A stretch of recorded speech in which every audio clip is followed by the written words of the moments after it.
베네수엘라 마두로 대통령이 미국의 기습작전으로 체포되어 미국으로 압송된 지 20여일이 흘렀습니다. 그 사이 베네수엘라에서 어떤 일이 일어나고 있는지 마두로를 체포한 전광석과 같은 미국의 작전만큼이나 관심사가 아닐 수 없습니다. 베네수엘라 대통령 권한 대행이 곧 워싱턴을 방문할 예정이라는 소식이 전해지는 가운데 마두로 집권 시절 반정부 혐의로 체포되어 구금되어 있던 인물 150여 명이 감옥에서 석방되었습니다. 석방된 사람들이 외국 여행이나 활동을 자유롭게 할 수 있는 상태에는 못 미치지만 집에 머물며 사법 절차를 거칠 수 있는 상태로 진전을 이루었습니다. 베네수엘라 대시 로드리게스 대통령 권한 대행은 본인의 특사를 통해 미국에서 베네수엘라로 파견한 존 레클리프 CIA 국장과 만나 안보 문제와 경제 협력 기회에 대해 논의하고 양국 관계 개선을 위해 노력하기로 했습니다.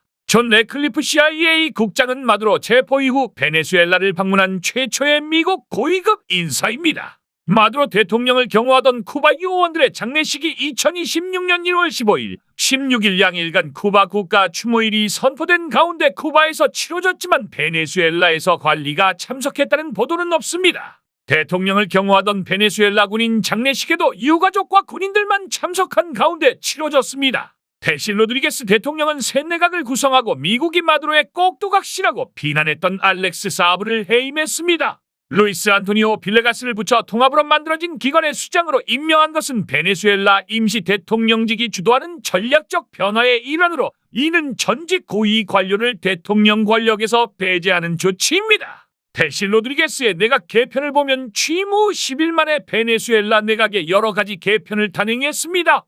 그는 프레디냐네스를 생태사회주의부 장관, 아니발 코로나도를 교통부 장관, 미겔 앙헬 페레스 피렐라를 정보통신부 장관으로 임명했습니다.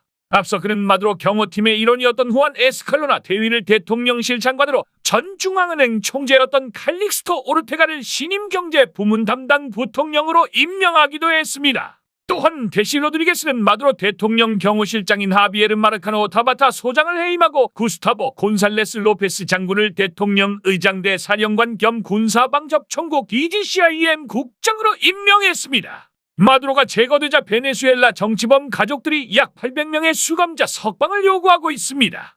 약 150여 명이 석방된 후 아직 정치범 775명이 미석방된 상태라며 인권단체들은 임시정부가 발표한 석방 절차의 더딘 진행과 투명성 부족을 비난하고 있습니다. 대시 로드리게스 대통령 권한 대행은 지난주 석방 절차가 계속될 것이라고 밝히며 이를 새로운 정치적 전환점이라고 규정했습니다. 정부는 이번 석방이 수주간의 정치적, 사회적 혼란 이후 제도적 정상화를 향한 과정의 일환이라고 주장했습니다. 확실히 진행 방향은 정상국가로 회귀하고 있다는 점을 보여주고 있습니다. 트럼프 대통령은 베네수엘라 석유 자원에 대한 완전한 접근권을 요구했습니다. 미국 크리스 라이트 에너지 장관은 미국이 베네수엘라 원유 판매를 무기한 동안 통제할 것이라고 주장했습니다.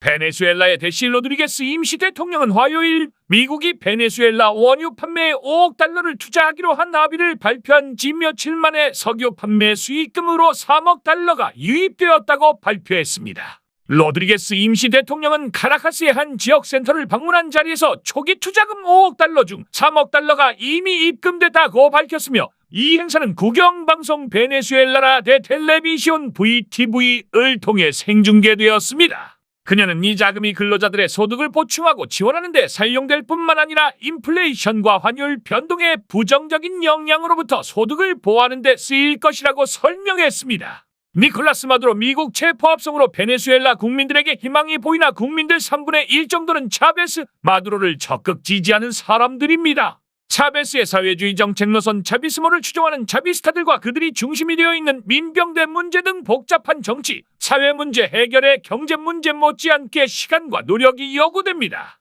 마두로의 실각으로 가장 큰 타격을 입은 국가는 당장 오일이 끊어진 쿠바와 라인 오브 크레딧 은행 역할을 하던 중국입니다. 미국이 베네수엘라 오일을 통제하니 난리가 났습니다. 쿠바는 멕시코로부터도 오일을 공급받고 있지만 미국이 멕시코에 압력을 행사할 가능성이 높고 베네수엘라로부터 공급이 차단되자 쿠바 국민들의 불만이 점점 올라가는 것이 보여지고 있습니다.